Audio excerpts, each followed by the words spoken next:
everybody! Welcome back to my Fossils and Archaeology series. This is episode 2. If you have not seen episode 1, please check it out. I'm very happy with everyone who's checked it out so far. But if you haven't, please check it out. Everyone who has, I very much appreciate you. Appreciate the reception. I was not expecting to get anywhere near the views. I was expecting to maybe get 5. You guys have almost 10 times that amount since the last time, since this, as of recording this segment right here. For all I know, it could be even more by the time this video comes out. I'm excited to keep going thanks to this reception. I hope that you enjoy what I'm doing here, and I hope that I can bring a little bit of positivity in your life. I know a lot of people struggle, so being there to play around with some dinosaurs in a block game can give some people some happiness, so I'll do that. Anyways, since last time, obviously, I have done a bit of off-camera work to get myself some more diamonds so I could get some basic tools together. I have spruced up this little front area a little bit. I definitely want to work on this more. I think that's what I'm going to be doing in the next little montage, is just giving this area a bit more character so that it's not as just like open plains. Want it to feel more like a forest preserve, more like what I have. Forest preserves near me. Maybe make this a little more exciting. Since the last episode, I've also done a bit of fossil mining. I got Dilophosaurus, Dilo, Parasaurolophus DNA, which has given me some ideas on what I want to do today. I don't want to just work around the house. I want to actually create our first prehistoric creature. With that in mind, ooh, lots of pre-dinosaur DNA. We've got Dimetrodon, that's fun. Meganura, that's interesting. Another trilobite. And these guys, some prehistoric amphibians and fish. Good old grandpa's here. That's nice. Really happy to see all that. Well, with all of that said, let's get into the work.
Back to the time lapse. I hope you enjoyed it. I'm sure that those of you who actually did watch it, because I know there are some of you who just skip time lapses. You know who you are. But anyway, so you saw, I freshened up the area, changed the path blocks into packed mud. I really like packed mud as a path. I think it worked very well. Made some coarse dirt, stuck it along the edges to add that like transition block between the harsh path and then the podzol and the grass and the dirt. I put some fences, some leaves, some ferns all along the path. Put up some rose bushes, some firefly bushes. These are from a vanilla Backport mod. I really like them. They add a whole lovely little vibe at night where you can see all these little fireflies flying about. It just adds a lot of character to the area. And I'm sure you will see me stick them in a lot of dinosaur enclosures as well, especially swampy type ones, just because it's a swamp. There are bugs in the swamp. If you don't live near a swamp, lucky you. You don't have to deal with all the bugs that come by the swamp. I lived by a swamp for a very long time. Plenty of bugs, lots of mosquitoes, and frogs to eat the mosquitoes. Anyway, tangent aside, I also added these big custom trees. They aren't the biggest, but they're certainly big for early game.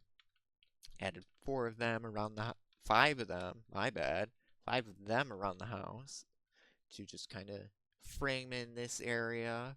Eventually, I'll expand it even further to make this look more forested. And then I also tried to get a little experimental with some of the fossils blocks and built these like tree fern type things. I think they're okay. I really wish there was like a bigger block that isn't quite a full block in height for here to kind of represent the cone on top of some like the cycads. But I think they work. I think with enough time I'll grow to like them a lot more. And as I put more of them in, built them using some of these copycat walls, some spruce walls, and then a spruce wood block on top. And then these Timskaya leaves. These are very nice. They are a shape that is not in regular Minecraft. There are no blocks like them in regular Minecraft, and I think they work really well for this kind of thing. You might see them more in other builds as well. I do like this. I like this block. I think the whole Temskaya set works really well. Like for just like planks are pretty good for blending between like this spruce color and the dark oak color. And they also work. The logs work really well for just building trees and whatnot. And then, while I was in the time lapse, I did a little more mining, but not for fossils or not for biofossils and not for diamonds. I was looking for plants, because I wanted more plants. I like a lot of the fossils plants. It took me a little bit to get to the Temskaya, which is what I needed. That's the main reason I went plant fossil hunting was for those. I also picked up these, which I think, and I also have some horsetail as well. It looks like that I will be using to alongside maybe a few of these trees, definitely some of those, maybe a couple other kinds of tree in over here. I have set up this whole little area. I kind of outlined it in gravel. I'm going to be putting the star of today's episode in here. I intend to change this to more of a rock wall, put up some fences to keep them contained, and then maybe right here or over here, maybe build a viewing area. This I still gotta fill in, but I'm not too worried about that. But no, I think this is a good size for 2, maybe 3 Dilos. I'm leaning more towards 2, because I only have the 1 DNA for now. I got a little bit of biofossils from my mining, just because I have this lovely Paleontology 3 Fortune 3 pickaxe. but I still need more to get more DNA. There are other ways to get DNA as well, but in order to do that, you need either a sifter with gravel or dirt or a lot of complicated stuff that I'm sure I could do with Create because I have that installed here.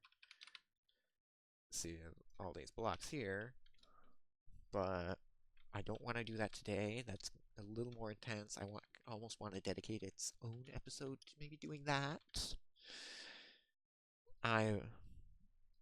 But I plan on turning this into a Dilo enclosure, like a almost semi-arid to tropical, somewhat forested area. Because that's kind of what they lived in.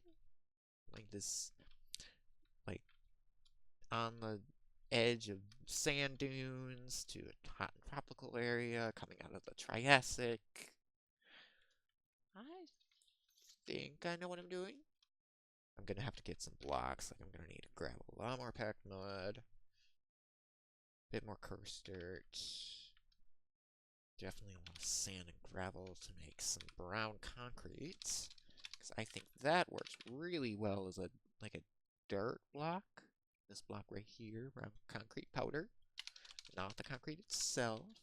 I think I plan on having little rivers going through here to feed into like the theory that some people have that Dilos ate fish, which makes sense. They didn't have super strong bite force. There weren't that many large creatures for them to hunt during their time. They existed, but they were a lot of them were a lot bigger than Dilophosaurus. So I think having like little creeks going through here that kind of they can stalk on, maybe get a few fish out of, will look really nice. So with that, I think it's time to go back into another time lapse. I know, another time lapse. All you time lapse haters are gonna be real happy about this one. But I think in this time lapse, I'm gonna go over a little bit more about Dilophosaurus, what it looked like, what it ate, what it lived in, how it's related to other dinosaurs. Just be a little bit of a nerd about it, I guess. I don't know. Alright. I'll see you again real soon. The Dilophosaurus was a theropod from the early Jurassic period of the Kayenta Formation in Arizona. This animal was first found by Charles L. Camp, a paleontologist. He and his team did not describe the animal right away. Instead, a few years later, it was described as a megalosaur. This was because of the Megalosaurus's wasteback skid taxon, a place where you dump all the animals that you don't quite know what they are, but you know what they might be similar to. In this case, Dilophosaurus is a theropod. Megalosaurus was the first theropod to ever be discovered. It's a megalosaur. Eventually, it got moved into its own genus, Dilophosaurus, meaning two-crested lizard. It got this name because of the two crests on its head. That was the only, notable feature. It did not have the frill or the venom that Jurassic Park gave it. Those are movie magic. This animal was instead 23 feet long, 880 pounds. That makes it about the size of a brown bear from North America. So, pretty big. And it had the same role in its environment as well. Apex predator. It used its claws, which were pretty formidable, and it bites to predate other animals, like the sauropodomorph Cerosaurus, the thyreophorian Scutellosaurus, other theropods, such as Kayenta venator and Megapnosaurus, fish, amphibians, turtles, synapsids, early pterosaurs, crocodilomorphs. Anything it could get its claws or mouth around, it probably hunted. The Kayenta Formation during this time was a semi-arid to tropical environment. which I tried to capture this build. You can probably tell through this time lapse, I've been replacing all the grass with dirt, just trying to make like this drier environment, and then adding streams to reflect the potential for floodplains. I've added lots of foliage, like ferns, bushes, some true ferns for the animals to hide in, and honestly, I think I did a pretty good job. With that, let's transition back to Commentary Me. And we have returned. I hope you enjoyed that little bit of information on the Dilophosaurus. It is a very interesting little creature. Well, not so little. It's hard to say something that gets up to 20 feet long is little. But this is the somewhat done enclosure. I still have to do some work with vegetation around, maybe some rock work here and there to make this feel a little more full. But the enclosure itself is done. I don't think I'm going to be adding any more details to the actual enclosure itself. As you can see, I've gone and replaced all the grass in here with a mix of the concrete powder, coarse dirt, moss, and some rooted dirt, which is a pain in the butt to get. You either have to get it from under an azalea tree, or you have to grow your own azalea tree, and then you only get one. So, pain in the butt. If you don't have a lush cave nearby, it's a pain in the butt. And I don't have a lush cave nearby. The closest one is all the way, let's see, over here. This area over here is where I found the rooted dirt for the enclosure. All the way past that jungle, past the swamp, past this little lukewarm ocean. Pain in my butt. But it was worth it. I think it really helps blend some of this packed mud, blend some of the blocks together, makes it so it doesn't look all like a bunch of mishmash blocks all placed. But I think this looks really good. I figured out what was wrong with my tree ferns. I was using the wrong wood type. I needed to be using my dark oak wood. That makes them look a million times better. Makes them look a lot more natural. I gotta love small mistakes like that. But I think with that, we actually can get started on putting the animal in. I only have one egg. I had 2 DNA. And while I was building this, I was cultivating one of the DNA. Didn't tell me that the DNA, the cultivation failed. So DNA despawned. I come back to a failure source in the house. That's why I got this extra culture vat here. Oh well. I'm sure I'll get more. I have a paleontology pick. With fortune, I'll get more DNA for sure.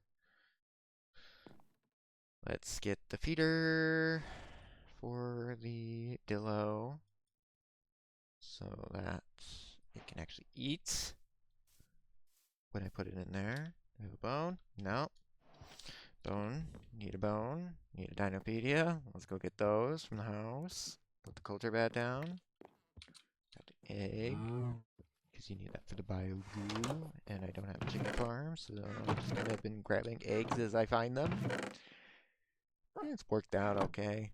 I really need to get an inventory sorter mod because I hate looking at some of these inventories. They're bad. This is the DNA I've gotten so far. Thank you, Paleontology Pick. I even managed to snag one of these lovely little gems, literally, from a fossil block. I think it was like the first one I mined with the Paleontology Pick, which is really weird because this is only supposed to show up on Archaeology. This has much better chances with an Archaeology Pick, but I'll take it. I'll hold on to it. It's good for taming apex carnivores, like your T-Rex here, and for making scarab tools, which they're good. Scarab sword's better than a netherite sword. These are not as good as the netherite tools for in terms of like just like durability.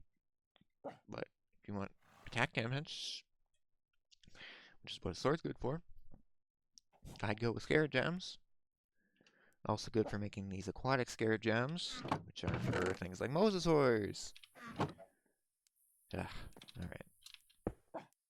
Culture bat, down. Chicken in the house.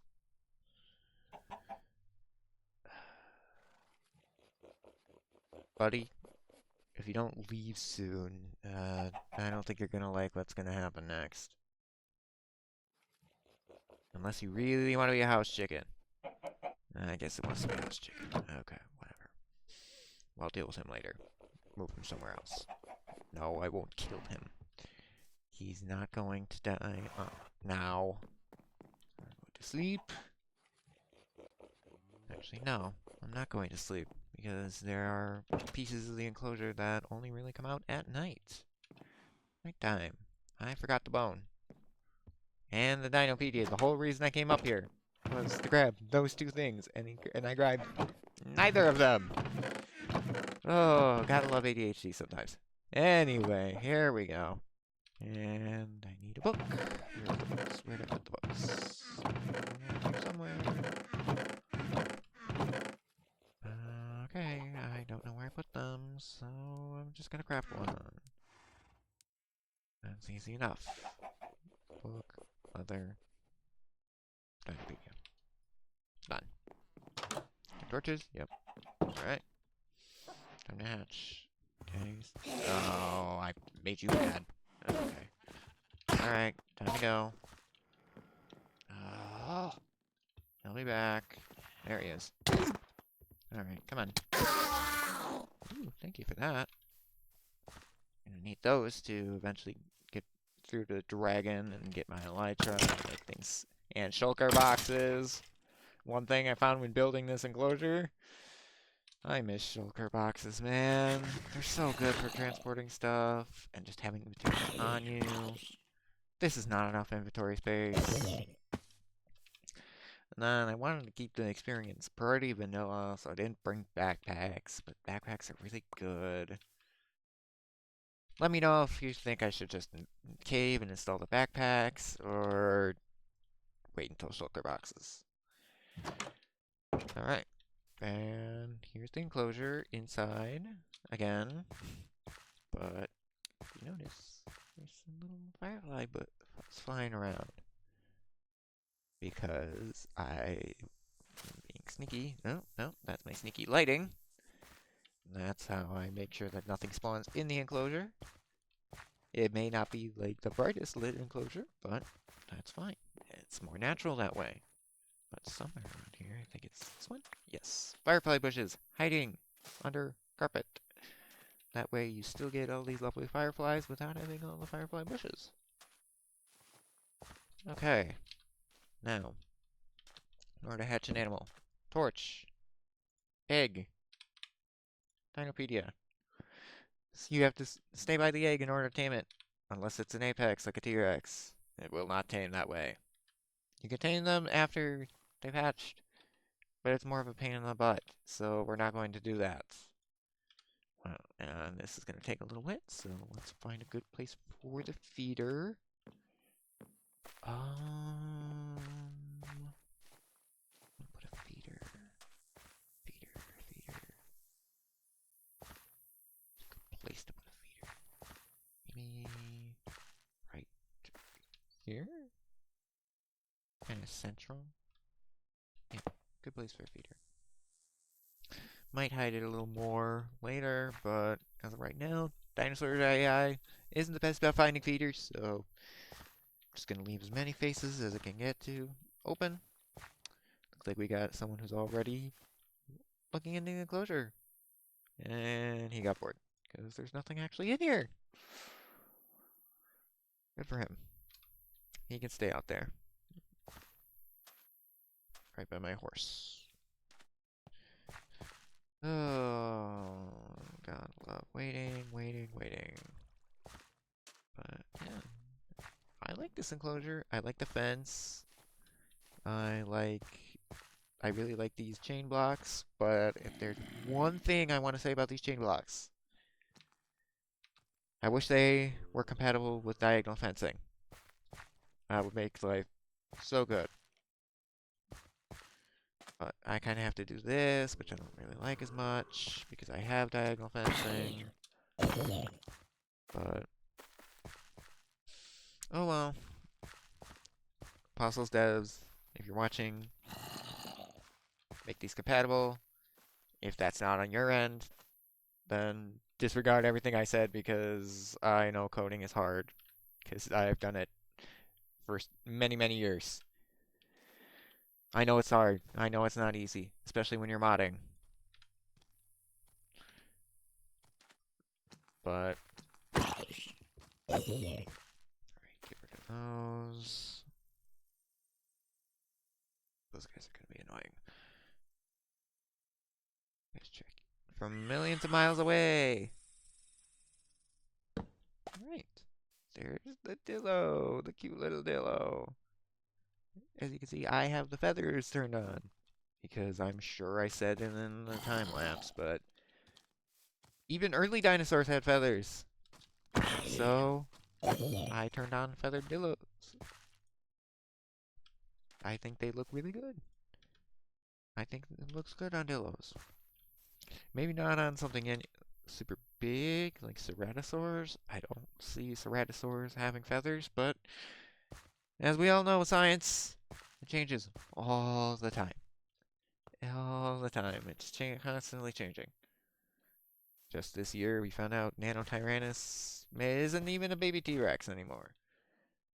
Some people still don't think it's real, but I mean, the scientific paper said that it was real, so that's what I'm going to go with, because that's how science works. You kind of have to be able to go with the changes.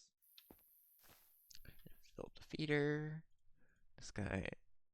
This girl, carnivore, eats meats, and some cabbage rolls, because Farmer's Delight is installed, but I'm not feeding a Dilophosaurus cabbage rolls.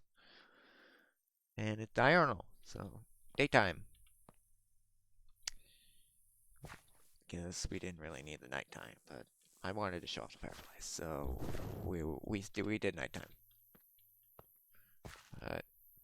Cute sleeping. Cute little girl rolling over in her sleep. If you've got a name for her, please let me know.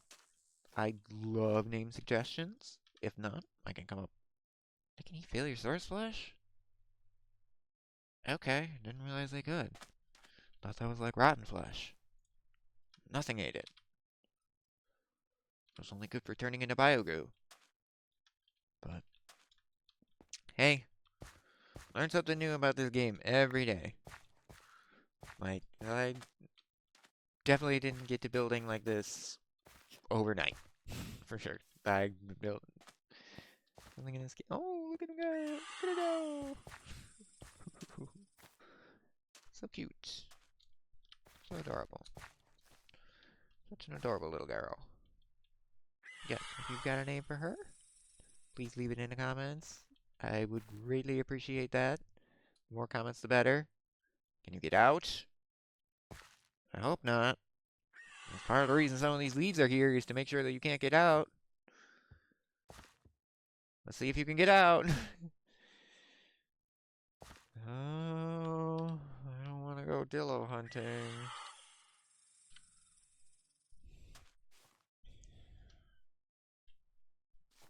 That would not be... Oh, well. Just figured out where you're gonna get out. Nope, not letting that happen. My goodness, I came over to this corner, or else I would have lost her. I don't want to lose. I don't want to lose my first dinosaur. She's adorable.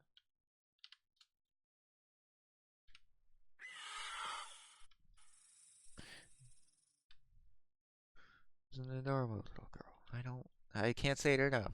I love the new models. The new models are amazing. I have not seen the baby model for this animal yet, but I think it's adorable. I love the eyes. I love the eyes. I love the colors. I think it looks amazing. Big props to the devs making this model. Okay, yeah. Anyway, now that we have our wonderful little friend in the enclosure, I'm probably going to do work outside the episode. Like I said, put in the vegetation, put in probably do some more rock work outside, put some rocks around here, kind of blend this rock wall here in more. Not super well blended in. Maybe turn this into a rock wall, kind of like this. Kind of keep this like almost limestoney rock formation in. Oh, where'd she go? Oh boy. Here. Oh, testing that corner. Yeah, I thought so. Of course you were. Ooh, that was my MiniHUD to make sure the lighting was all safe. I don't know why I turned that on, but here it is. Lighting. As you can see, this tells me the light level of every single block. That way I can make sure nothing spawns in here. As you can see, I've been very careful about where I've hidden the lights so that nothing can spawn in this enclosure. I don't want zombies or skeletons or creepers or endermen or anything like that getting witches or anything else causing problems while I'm trying to interact with the animals, while I'm trying to do feeder runs. Just leave the mob fighting for outside the enclosure, not in it. I don't need to fight mobs in it. Anyway, with that, I think it's time to say goodbye. From me and my little Dillo friend here, hope you had a wonderful day. Hope you had a wonderful time watching the episode. Please make sure to like and subscribe and comment and all those wonderful things that YouTubers tell you to do over and over and over again because they do help. I appreciate everyone who did that on the last episode. If you haven't checked it out, please do. With all of that said, take care, have a good day. Bye-bye.